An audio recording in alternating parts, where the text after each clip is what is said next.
Bonjour la francophonie. Supposons que je suis en train de lire le psaume 42. Au verset 2, je lis « Comme un cerf qui soupire après l'eau des ruisseaux, de même je soupire après toi, ô mon Dieu. » En lisant ce verset-là, je me demande de quelle façon un cerf soupire-t-il après l'eau des ruisseaux? À ce moment-là, je pourrais me dire « Ah, mais j'aimerais pouvoir comparer ce verset-là dans différentes traductions bibliques. » Comment peut-on faire ça dans le logiciel Logos? Alors, une première façon qui me vient à l'esprit, une de mes préférées, c'est simplement de me dire, ah, j'aimerais voir qu'est-ce que la Louis II 21 dit à ce sujet-là. Alors, je m'en vais dans l'outil de sélection des ressources parallèles. Dans Logos 5, c'est un symbole qui ressemble à un égal. Et je clique dessus. Et ensuite, je peux sélectionner la Bible de mon choix. Et j'arrive dedans. Et voilà. Cependant, si je veux comparer 3, 4, 5 ou 10 versions bibliques différentes, c'est pas vraiment efficace de me dire, bon, ben, je vais passer à la prochaine, et encore à la prochaine, et ainsi de suite. Alors, si je veux aller un peu plus vite, ce que je pourrais faire, c'est d'appuyer sur F7 sur mon clavier. Alors, je vais le faire maintenant. Et voyez-vous, il est apparu 5 de mes traductions bibliques en parallèle. Et vous pouvez observer que certains mots sont écrits en bleu avec des ronds rouges d'une version à l'autre. Et c'est pour illustrer les différences qu'il y a par rapport à ma version principale qui est ici. Alors ici, on lit un cerf. Dans les autres, on lit une biche. Alors c'est pour ça que c'est en bleu. Ensuite, l'eau des ruisseaux est traduit dans certaines Bibles l'eau du ruisseau ou des cours d'eau, le lit du torrent, les cours d'eau. Et on observe une autre différence notoire lorsqu'on dit que je soupire. Ici, on lit que mon âme se tourne vers. Alors, l'outil F7, qui est un aperçu rapide pour comparer les traductions bibliques, peut être très utile. Une autre façon de comparer que je dirais qui est beaucoup plus complète, nous allons naviguer dans le menu Outils jusqu'à un outil de passage qui est l'outil de comparaison des textes. Alors, on clique dessus et ça ouvre ici un panneau. Encore là, encore une fois avec nos 5 traductions préférées. Supposons que je veuille que ce soit plus grand pour avoir une meilleure façon de voir.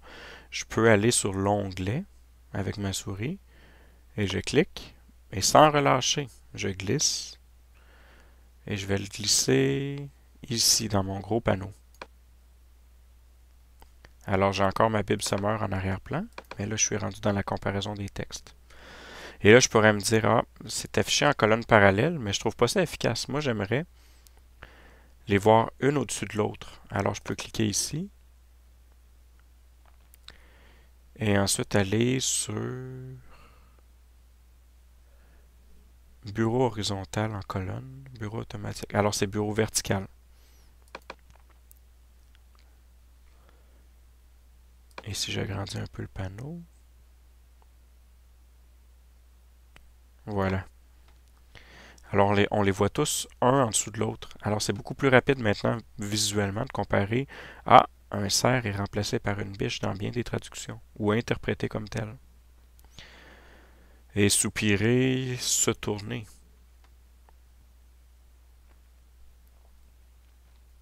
Alors on voit très bien les différences. Et on pourrait dire, ah, moi j'aimerais ça voir, comparer les différentes versions second. Alors j'écris second et je vois S21 avec les flèches du clavier ou la souris Je peux aller sélectionner celle qui me plaît. Alors, je vais prendre la Nouvelle Bible seconde. Et là, si j'appuie sur Entrée, je n'ai que cette traduction. Alors, je peux mettre une virgule et prendre une autre seconde. Je vais prendre la 21. Et j'appuie sur Entrée, j'appuie sur virgule, j'écris encore seconde. Je vais prendre la colombe avec Entrée. Et sans même peser sur Entrée, je vais continuer à sélectionner des secondes. Et je vais prendre finalement la seconde 1910. Et j'appuie sur Entrée. Et voilà, j'ai 4 traductions. Dans l'ordre que je les ai insérées dans cette boîte de texte-là. Alors cet outil-là est vraiment utile. Et maintenant, si je le ramène à droite,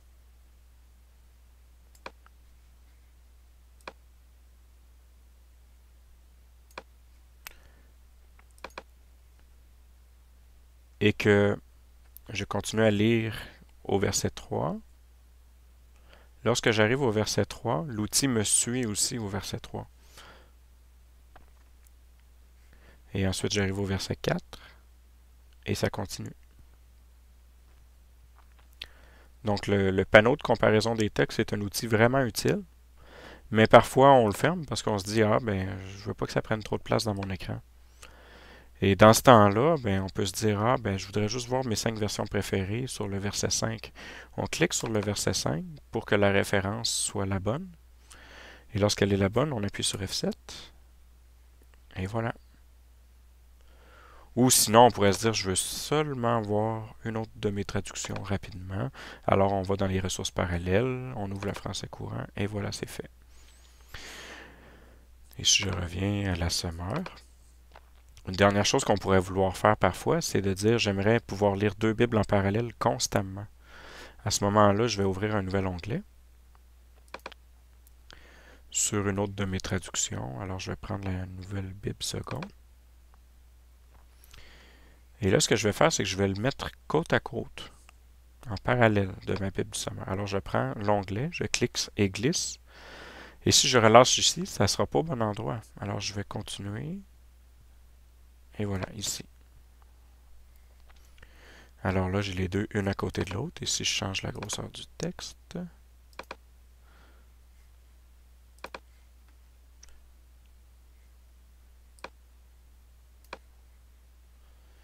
j'en ai deux, une à côté de l'autre. Mais là, j'ai un problème. Voyez-vous, la Nouvelle Bible seconde ne réagit pas, ne suit pas, elle n'est pas synchronisée. Alors pour la synchroniser, voyez-vous, la Bible du Semeur ici, il y a un A à côté du dessin du livre. Et lorsque je fais avancer dans les versets, on voit que mon commentaire biblique aussi, il suit. Il est synchronisé. Et lui aussi, il a un A. Tandis que la Nouvelle Bible seconde n'en a pas. Alors je clique sur l'image du livre. Et dans la section des liens paramétrés, je vois qu'il y a ABCDE. Alors je clique sur A. Et voilà. Maintenant, je dirais que ces deux ouvrages-là font partie du même groupe, le groupe des A. Alors quand je navigue, on voit que tout suit.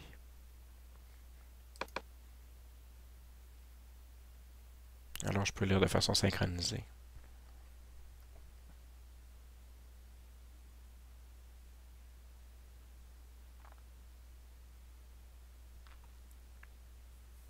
Et lorsque je fais ça, je peux quand même me dire, ah, j'aimerais ça voir davantage de versions sur le verset 7. Je clique là pour m'assurer que j'ai la référence 7.